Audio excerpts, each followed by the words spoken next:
SC fund തട്ടിപ്പ് അറസ്റ്റിൽ വീഴ്ച വരുത്തിയ ഇൻസ്പെക്ടർക്കെതിരെ നടപടി. ഇൻസ്പെക്ടർ ബിജുവിനെ വിജിലൻസിൽ നിന്ന് മാറ്റി പോലീസിലേക്ക് തിരിച്ചയച്ചു. അറസ്റ്റ് നടപടിയിലെ വീഴ്ച വിജിലൻസിന് പേരുദോഷമുണ്ടാക്കിയെന്ന വിലയിരുത്തലിലാണ് നടപടി. അർജുൻ രാജ് ചേരുകയാണ് കൂടുതൽ വിവരങ്ങളുമായി. അർജുൻ, ഏത് തരത്തിലാണ് ഇദ്ദേഹം വീഴ്ച വരുത്തിയത്? തിരുവനന്തപുരം കോർപ്പറേഷനിലെ SC ഫണ്ട് തട്ടിപ്പുമായി ബന്ധപ്പെട്ട് 14 പേരാണ് അറസ്റ്റിലായത്.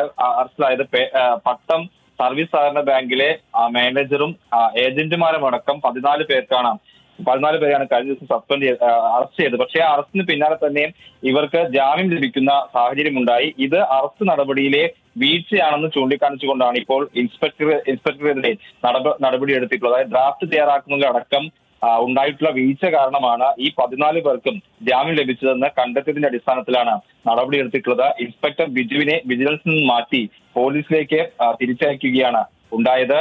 ഈ പട്ടം സർവീസ് സഹകരണ ബാങ്കുമായി കേന്ദ്രീകരിച്ചാണ് തിരുവനന്തപുരം കോർപ്പറേഷനിലെ ഒരു വലിയ തട്ടിപ്പ് പുറത്തു വന്നത്. SC ഫണ്ട് തട്ടിപ്പ്, അതിൽ തിരിമറി നടത്തിയതിന് പുറമെ മറ്റ് ചില സാമ്പത്തിക ക്രമക്കേടുകളും നടത്തിയതായി കണ്ടെത്തിയിരുന്നു. ആദ്യഘട്ടത്തിൽ CPM നേരെ ഉണ്ടായ ആക്ഷേപം പിന്നീട് ചില BJP കോൺഗ്രസ് കൗൺസിലർമാർക്ക് പങ്കുണ്ടെന്ന തരത്തിൽ വരികയും ചെയ്തു. അതിനെ തുടർന്ന് നടത്തിയ അന്വേഷണത്തിലാണ് ഇത് പട്ടം സർവീസ് സഹകരണ ബാങ്കുമായി ബന്ധപ്പെട്ടും ഇതിന്റെ ആസൂത്രണം നടന്നിട്ടുണ്ടെന്ന് മനസ്സിലായത്. അതിന്റെ അടിസ്ഥാനത്തിലാണ് ബാങ്ക് മാനേജർ, ഏജന്റുമാർ ഉൾപ്പെടെയുള്ള 14 പേരെ അറസ്റ്റ് ചെയ്തത്. പക്ഷേ അവർക്ക് ജാമ്യം ലഭിക്കുന്ന സാഹചര്യം ഉണ്ടായി. അത് ഈ ഉദ്യോഗസ്ഥന്റെ വീഴ്ചയാണെന്ന് കണ്ടെത്തിക്കൊണ്ടാണ് ഇപ്പോൾ അദ്ദേഹത്തിനെതിരെ നടപടിയെടുത്തിട്ടുള്ളത്. ബിജു ഇൻസ്പെക്ടർ ആയിരുന്നു. അദ്ദേഹം വിജിലൻസിൽ നിന്ന് മാറ്റി പോലീസിലേക്ക് തിരിച്ചയക്കുകയാണ് ഉണ്ടായത്. ശരി അർജുൻ രാജ്.